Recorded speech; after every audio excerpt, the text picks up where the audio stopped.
What's up, tribe? How you guys doing? Go ahead and hit that subscribe button. I hope you like this video. This is going to be your late review on To Having to Hold Charlotte. I was on vacation this week. Sorry, I'm getting caught up.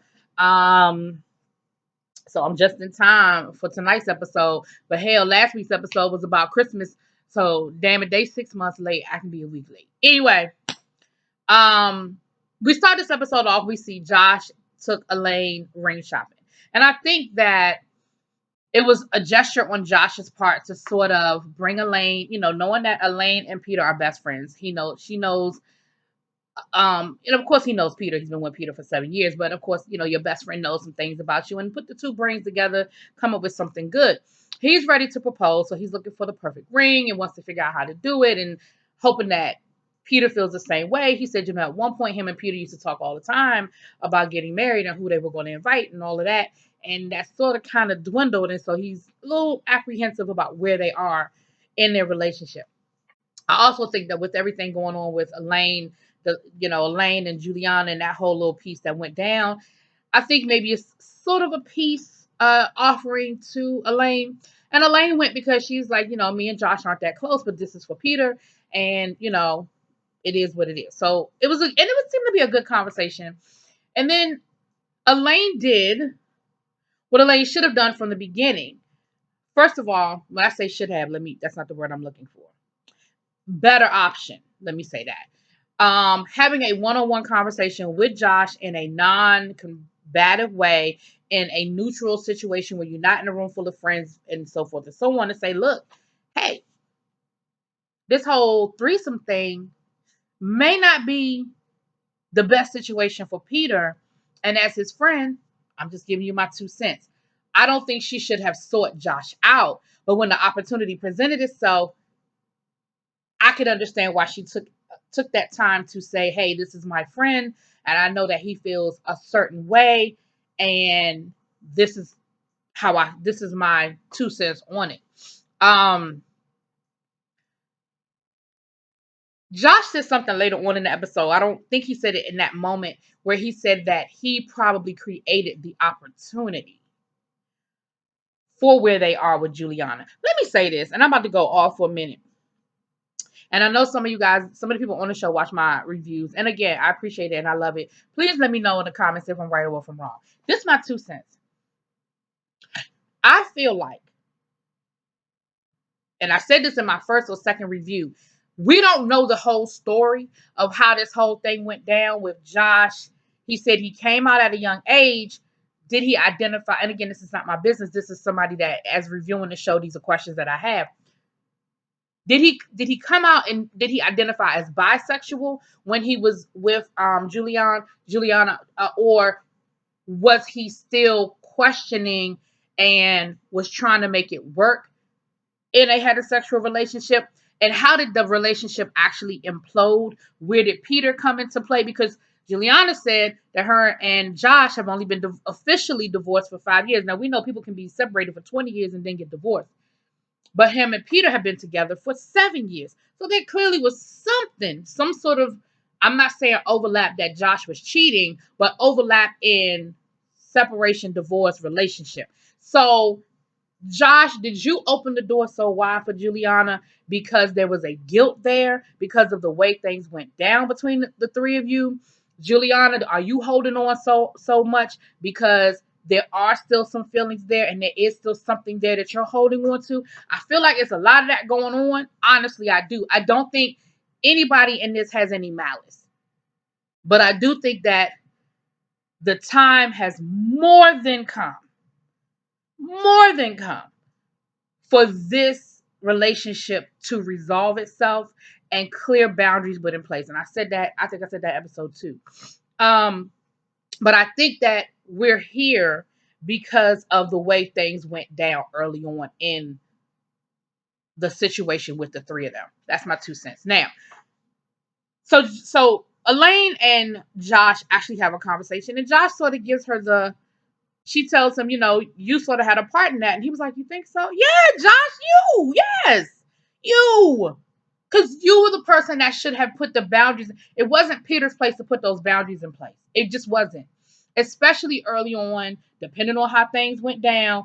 It wasn't Peter's place. It was your place. But again, your non-wanting confrontation and maybe your guilt about the situation, I think allowed it. Anyway, moving on. Then we see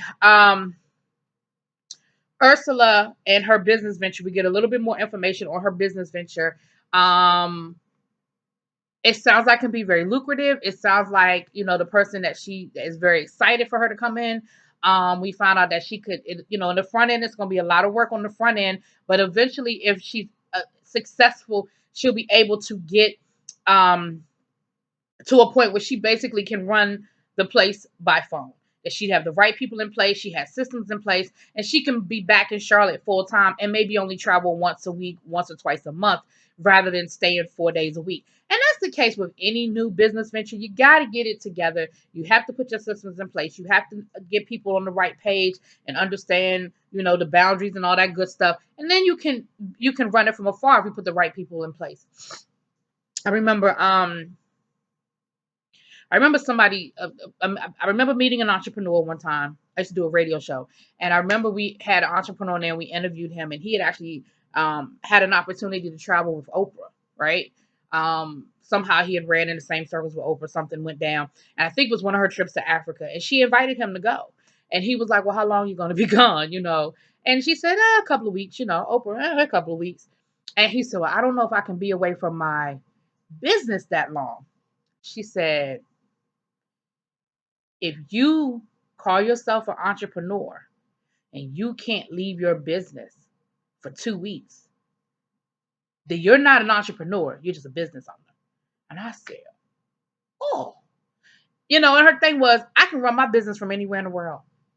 I could be in Africa for 2 years if I want to. And so he said that made him really reflect and rethink some things and how he felt about being an entrepreneur versus a business owner. And even going into mogul and all that other stuff. So I see where Ursula is coming from, and I understand her need. We see a scene later on in the show where she's talking to her mom, and she wants her mother's blessing because she loves her mom, she respects her mom, and anybody. Look, I feel the same way. Whenever something's going on in my life, the first person I call is my mom. That's just how I am, and her advice to me is gold. Her advice to me is gold. So I get it where Ursula's coming from. And Ursula's mom is old school. Her mom is saying, sorry, y'all. Her mom is saying something along the lines of, her mother along the lines of, well, what about Clint? I don't want to see you guys separate. I don't want to see this hurt your marriage. And Ursula was like, well, why is she pulling that out? Has she been talking to Clint? And I'm going to say, no, she's old school. And a lot of people had that mindset that if a couple is not together, it will wear away at the relationship and eventually they will be apart. And I think that that's where your mom is coming from to say, look, I respect the go-getter attitude. I respect how you feel and I support you as your mom. But on the flip side, you are happy. I want you to stay happy. I want you to stay in your relationship. And I don't want to see anything happen to it because you're out here pursuing your dream. Another thing I respect about where Ursula is coming from is Ursula is like, look, in this point in my life, I want to be a little selfish. She accepts the fact that she's being a little selfish, and it's okay. I mean, as long as Clint's on board with it, it's okay to say, look, I've spent my whole life being everybody else's cheerleader. Now it's time for me to be my own cheerleader. So I see where Ursula is coming from. I understand Clint's consternation about it, but I definitely understand where Ursula's coming from. I think her approach in the beginning was a little rough, but I understand it. And I think Clint will come around to it. It's a lot, and it's a lot to adjust to. And men, a lot of times, do not understand how much the women in their lives sacrifice for them. It's just done. It's just done. And so they don't understand to the extent of the sacrifice. Okay, so there's that. Then we have an interesting scene with Christina, Daryl, and Fly Tie and his wife. And they get to talking about fertility, and the question sort of came out of nowhere at first, because we know Christine had, well, no, it didn't. That's a lie. Christine had the pregnancy scare, and that's how they got on the conversation. And they started asking her, but they started asking her questions that I kind of thought they were a little rude. Well, are you ready to have children? When are you going to be ready? And, they asked her, well, do you see yourself having children? And she said, maybe. And he was like, maybe. That's either yes or no. And she was like, I said maybe. That's all I owe you. Don't really owe you that. And I'm with you on that one, Christine. I think that people, as someone who doesn't have children, people feel that they have a right to ask certain questions of you when you aren't doing, quote unquote, the norm of society. And I've had people ask me some very rude and evasive questions. And I don't think it was with any malice, or that they see that it's rude or evasive, but it is. You asking me why I'm not having children, you don't ask a person with children why they didn't want to, why they chose to have kids. You don't see a woman with 3 kids and say, why you got so many damn kids? You don't do that. But when you see a older woman without children, why you don't have no kids? Because I don't want none. And it's okay. If I want, like I tell people all the time, if I wanted to have children, I know how that happens. I know how to make that work. And so, but I don't think it's with any malice. People don't think about it could be an evasive or a rude question. And I wish more people would, but they don't. But Christine did, they had a conversation about it. And what her friend said was, I'm only asking this because we've been trying to get pregnant for a year. And I think that people think that it's easy, which a lot of people do. I have a lot of friends who've done IVF or have had fertility issues and had to have surgery. It's not, they have you think that a man and a woman have sex and they just, boom, it pops out. And it's just not that easy for a lot of women. Or couples, I should say, because it's not always on the woman. Sometimes it's the man. It's just not that easy for couples and for people all the time. And what Christine, I don't think, is understanding is, and I know somebody gonna correct me if I'm wrong, I want to say after 36. I think some places it might be even more than that, younger than that. No matter how in shape you are, no matter how much you've taken care of your body, no matter what you have done, after 36, I think it is, you're already considered a geriatric pregnancy. You're already considered high risk, because a woman at a certain age, these things are put in place. These things are, I know my sister got pregnant, I don't want to tell her age, but she was over 35. And I mean, immediately geriatric pregnancy. What? And she's not 40. She's between 35 and 40. So that's why I say I think the ages are at around 36. But so it's not automatic. And the older you get, the harder it is. Just real talk. It just is. And so her friends were trying to let her know, look, it's just not that easy. And Christine, she even said, well, I thought, we would just stop taking the pill, get it in, and boom, here come a baby. And it may work that way for you guys. It may absolutely work that way. But the thing is that it's not automatic, and that's not always the case. And I think her friend was just trying to say, look, we thought it would be that easy, and a year later, we're still not pregnant. And probably having to look at some options like IVF that on one hand is expensive. I know y'all may not have that concern, but it's expensive. And it a lot of times doesn't always work the first time. You have to do it a couple of times. And it's very evasive. You talking about your body and how much you love your body. It's very evasive on a woman's body, what she has to do to get ready for IVF. The man just got to show up and put out. The woman has to put a lot of things in place. There's shots you have to take every day. There are a lot of pills you have to take. It's a lot. And so I think, again, I don't think it was with any malice that her friends asked her that question. I just think that the question happened. Now, I'm doing a lot of talking. Let me move on. Peter and Josh have date night. And the conversation comes up again about the boundaries with Juliana. And I think Peter has been very consistent in what it is he wants from Josh. I just think that Josh is hesitant, and I've already gone through that. I'm not going to go through it again, to put those boundaries in place and have the conversation. But they did talk about, just where they were. And they didn't show the whole scene, but Josh had gone rock climbing with Peter had gone rock climbing with Ursula. And the conversation came up again about Juliana and boundaries and that kind of thing. And so, he brought it back to Josh and let Josh know that, they talked about marriage a little bit. And that's when, Josh brought the conversation up about how at one point in time him and Peter talked about marriage all the time. And now it just kind of seems like it's not quite right there. But again, it seems like the biggest, I don't want to call it an elephant because it's Juliana. I don't want to call her an elephant, but the biggest elephant in the room and then moving to the next step seems to be the boundary issue for Peter. And Peter even said, Josh says that's my best friend and that's this and that's that. And he even said, if this is going to be our norm, then this isn't the relationship for me. And so he is hesitant for that exact reason, because he's like, this is not what I want for the next 50, 60, 70 years of my life. I just don't. And if Josh cannot or is not willing to put those things in place I need him to put in place, then this just may not be where we end up. And I know that's a hard place for Peter to be, because I know that the love is there. But I also respect the fact that Peter is like, I love you, but I don't love this. I don't love this. So then we see Tayati and her husband.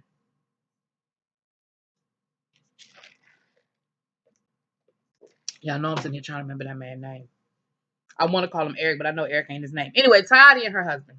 It'll come to me because I know Eric ain't right.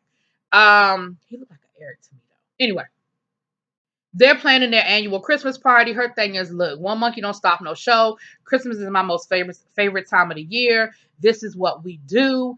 We're going to have our party this year. We're going to keep doing what we do. And at this point, they've decided that they think it's the time for them to be honest with their friends and family about where they are in their relationship, that they've decided to separate. Just to stop the speculation. They know everybody has the best of intentions and everybody is supporting them, but just to stop the speculation and to stop the mess. And I think that's, if you're going to open up your friends to it, well, technically Elaine opened up their friends to it, but it's out there. So, your friends are concerned. So let them know what's going on.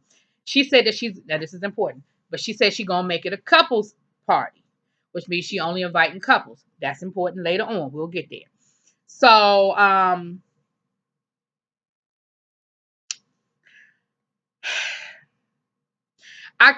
really think Tidy wants her cake and eat it too. I get it. Christmas is my most famous, Lord. Christmas is my most favorite time of the year. First is my birthday, as y'all probably have seen the last couple of weeks. Second is Christmas. I love Christmas. I love the time, the music, the feeling. People are nicer to each other at Christmas time. I just love it. So I understand you wanting that to remain the same and you not wanting to change that. But I just, like, even you making it a couples theme, I just feel like, you want your cake and can eat it too. But again, I get it though. I get it. So that was pretty much that. All right.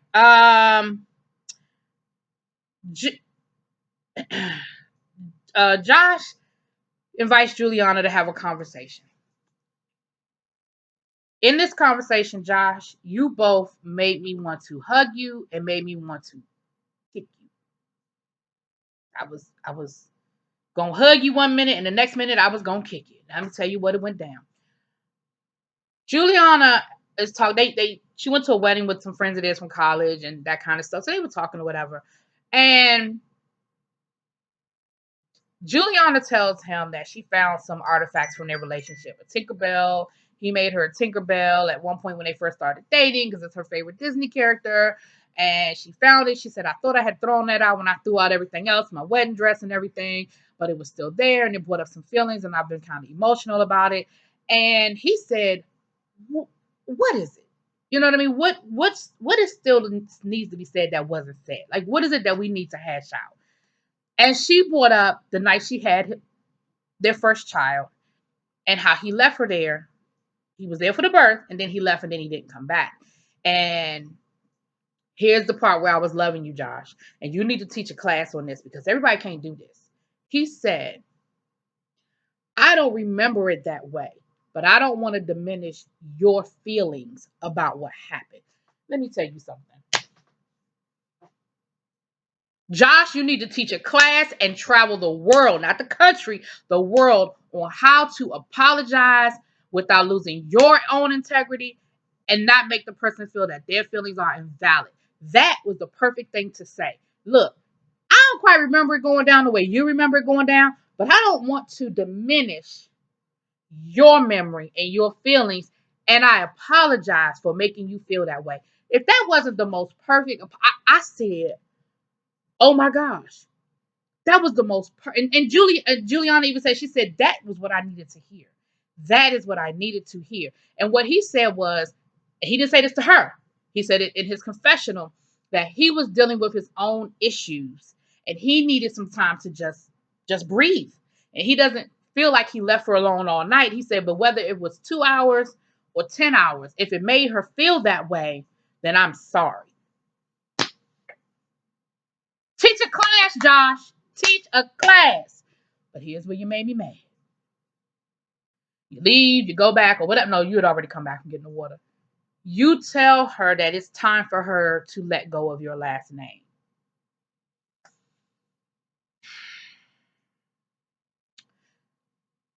I don't feel like that's your place to tell her when it's time for her to let go. I felt like it was a little insensitive. You gave her your name. You don't get to take it back when you're ready to take it back. She can keep it as long as she wants. Now, her reasons for holding on to it may have something to do with her holding on to you, and I acknowledge and respect that. But as an educator, I also understand part of her reason for holding on to it as it relates to the kids. Because let me tell you something. One of the things I hate having to do is when I'm getting ready to call somebody's parent and I have to ask them, what's their last name? And I know that there are a variety of reasons why people have different last names from their parents, and I'm not judging. I'm just saying, as an educator, when it's time for me to reach out to a parent, I can't always just assume that it's the same last name. And people get offensive if you call them by the wrong last name. Please let me know. Please let me tell you that. So she later on, she's talking. So Juliana got really upset about it. And later on, we see her talking to Christine about it. And she does admit that part of her reasoning is because of the kids, but that part of her reasoning may be because she's holding on.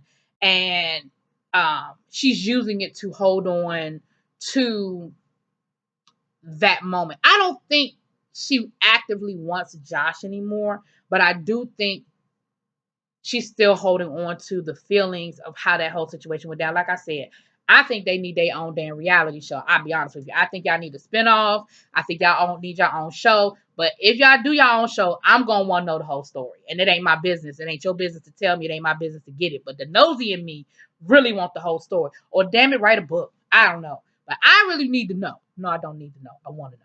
Anyway, so that was a hard moment. But I think he came about as close as he was gonna come in that moment to explaining why he asked her and where it is that what he needed. But Josh, you just gonna have to make it plain, boo. You just gonna have to make it plain. You just gonna have to make it plain. Anyway, this is getting long. Let me hurry up. We see Elaine and Yandrick going out to dinner. He really is wanting to invest in this high-end champagne distributing situation. Elaine's thing is, you're my husband. I'm going to always have your back and support you. However, I don't think this is our best move. But again, what I love about Elaine was that she asked her husband, is this what you want?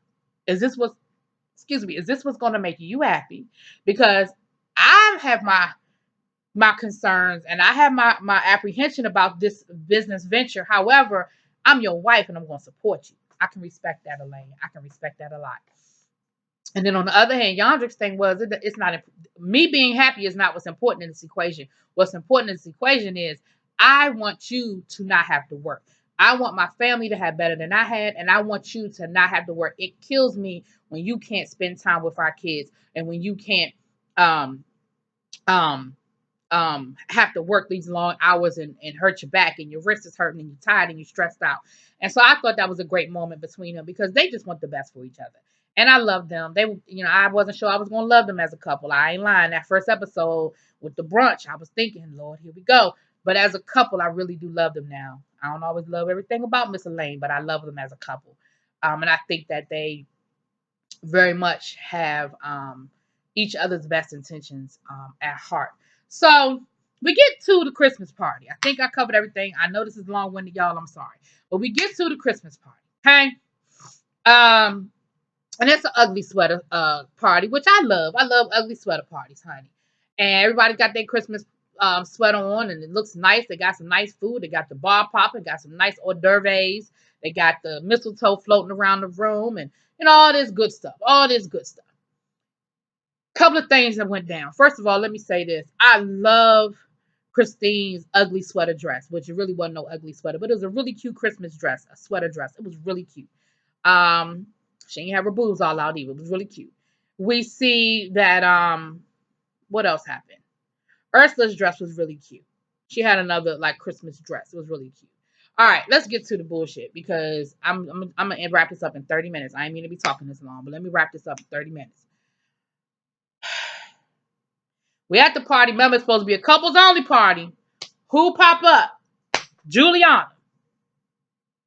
I said, if it's a couples only party, did she just hear about it and assume she was invited, or did she think, or was she invited? We find out later that Tayati did invite her, and Tayati's thing was, whenever I see Josh and Peter, I always see Juliana. So I thought they were a package deal. Even though I was inviting couples, I just assumed that they were a throuple, which I know Peter hates that word. So, but I just assumed that was the deal. She said, but in the future, I will call and I will ask first. I should not have assumed. She said, but that's all I've ever known. Now, here's the thing. That's the problem.